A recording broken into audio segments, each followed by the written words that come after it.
GO number 1 పై విచారణ రేపటికి వాయిదా వేసింది హైకోర్టు. సీజే ధర్మాసనం ఎదుట పిటిషనర్లు వాదనలు వినిపించారు.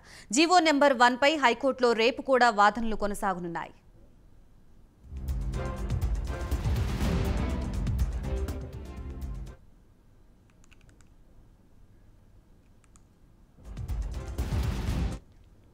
జీవో నెంబర్ 1 పై విచారణ రేపటికి వాయిదా వేసింది హైకోర్టు. సీజే ధర్మాసనం ఎదుట పిటిషనర్లు వాదనలు వినిపించారు.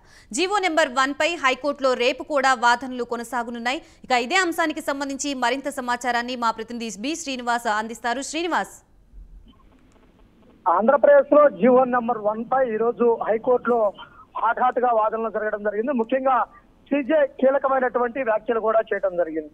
అయితే ముఖ్యంగా చూస్తే వాదనలు రేపటికి కూడా విచారణ వాయిదా పడటం జరిగింది. ప్రభుత్వం తరఫున వాదనలను అడ్వకేట్ జనరల్ వినిపించడం జరిగింది. అదేవిధంగా పిటిషనర్ తరపు వాదనలు కూడా ఈ రోజు ముగియడం జరిగింది. అయితే ముఖ్యంగా చూసినట్లయితే గనక హైకోర్టులో జీవో నెంబర్ 1 పై గతంలో జరిగినటువంటి వ్యవహారాంతంపై కూడా సీజే ఆగ్రహం వ్యక్తం చేయడం జరిగింది. వెకేషనల్ బెంచ్ పరిధి దాటి వ్యవహరించినట్టు కూడా కీలకమైనటువంటి వ్యాఖ్యలు చేయడం జరిగింది. అదేవిధంగా ప్రతి వెకేషన్ బెంచ్ జడ్జి సీజే అయిపోవచ్చు అంటూ కూడా మాట్లాడటం జరిగింది.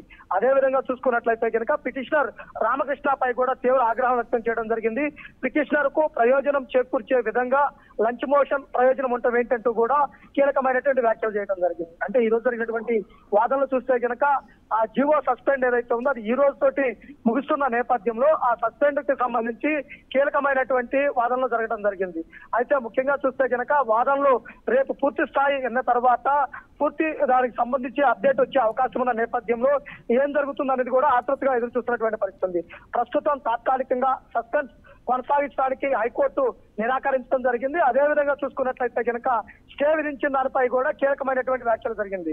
అయితే ఈ రోజు పిటిషనర్ తరపు వాదనలు ముగియడం జరిగింది. రేపు ప్రభుత్వ తరపు వాదనలు వినిపిస్తున్న నేపథ్యంలో ఎటువంటి వాదనలు వినిపిస్తారు ఏందనేది కూడా ఒక క్లారిటీ రావాల్సి ఉంది. అయితే రేపు సీజే చేసేటువంటి ఏదైతే తీర్పు పైన ఆంధ్రప్రదేశ్ లో జీవో నెంబర్ 1 అమలు యొక్క ఉద్దేశం తెలిసే అవకాశం కూడా ఉంది. ముఖ్యంగా ప్రభుత్వము మేము సదుద్దేశంతో జీవో నెంబర్ 1 తీసుకొస్తే రాజకీయ పార్టీలు దురుద్దేశంతో మాపై ఆపాదిస్తాయంటూ ఏదైతే ఆరోపణలు ఉన్నాయో అదే విధంగా ఈ రోజు జరిగినటువంటి వ్యాఖ్యలు చూసినట్లయితే కనుక సిపిఐ రామకృష్ణ ఎవరైతే నేత పిటిషన్ దాఖలు చేశారో ఆయనపై హైకోర్టు సీజే ఆగ్రహం కూడా వ్యక్తం చేయడం జరిగింది.